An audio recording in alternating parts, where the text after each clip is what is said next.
근로소득이나 사업소득을 지급하는 원천징수 의무자는 올해 1월 이후 발생하는 소득부터 간이지급 명세서를 제출해야 하는데요.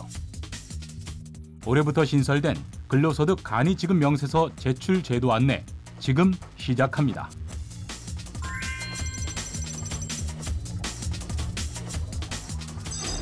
지난해까지 연 1회 수령하던 근로장려금이 올해부터 연 2회 수령으로 변경되면서 근로소득 간이지급 명세서 제출 제도가 신설됐는데요.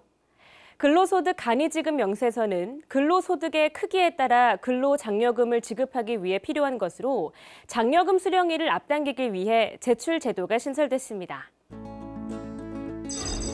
즉 상반기 소득에 대한 장려금은 8월에서 9월에 신청해 12월에 받게 되고 하반기 소득에 대해서는 다음해 2월에서 3월에 신청해 6월에 받게 되는데요. 종전 근로장려금이 전년도 소득에 대해 다음해 5월에 신청해 9월에 받은 만큼 근로장려금 수령 시기가 최소 3개월에서 9개월 정도 빨라졌습니다. 이렇게 장려금 수령일을 앞당기기 위해 신설된 간이지급 명세서 제출 제도. 그럼 지금부터 본격적으로 근로소득 간이지급 명세서 제출 제도에 대해 알아볼까요? 간이지급 명세서 제출 제도는 근로소득과 사업소득 지급 조서를 제출하는 원천징수 의무자 전체가 대상인데요. 다만 일용 근로소득은 분기별로 별도로 지급 명세서를 제출하고 있기 때문에 간이지급 명세서 제출 대상이 아니라는 점 착오 없으시길 바랍니다. 또한 근로소득 간이지급 명세서 제출 제도는 올해 1월 발생하는 소득부터 제출 대상이며 제출 시기는 지급일이 속하는 반기 마지막 달에 다음 달 10일까지 제출해야 하는데요. 즉 1월에서 6월 지급분은 7월 10일까지 제출하고 7월에서 12월 지급분은 1월 10일까지 제출해야 합니다. 만약 휴업이나 폐업, 해산한 경우에는 휴폐업, 해산한 달에 다음 달 10일까지 제출하면 됩니다. 간이지급 명세서에는 소득자 인적사항과 근무기간, 지급 금액을 작성하면 되는데요. 이때 원천징수세액은 넣지 않아도 됩니다. 이렇게 작성한 간이지급 명세서는 국세청 홈택스를 이용해 제출하거나 USB 등 저장 매체에 저장해 세무서에 제출할 수 있는데요.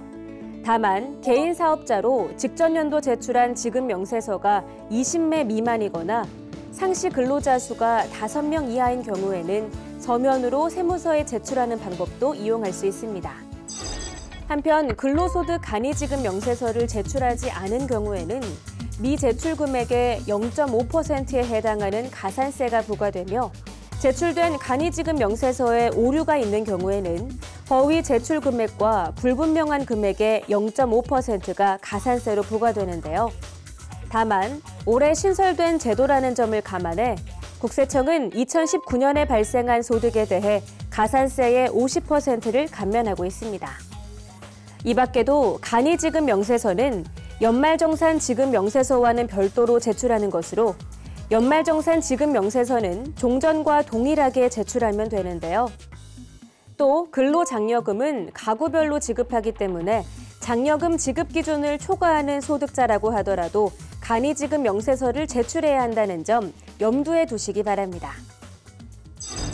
지금까지 근로소득 간이지급 명세서 제출 제도에 대해 살펴봤는데요. 올해 새로 생긴 제도인 만큼 미리미리 준비해서 제출에 착오 없으시길 바랍니다. 올해부터 근로소득이나 사업소득을 지급하는 원천징수 의무자는 간이지급 명세서를 제출해야 합니다. 올해 1월 이후 발생하는 소득부터 제출 대상으로 간이지급 명세서에는 소득자의 인적사항과 근무기간, 지급 금액을 작성하면 됩니다.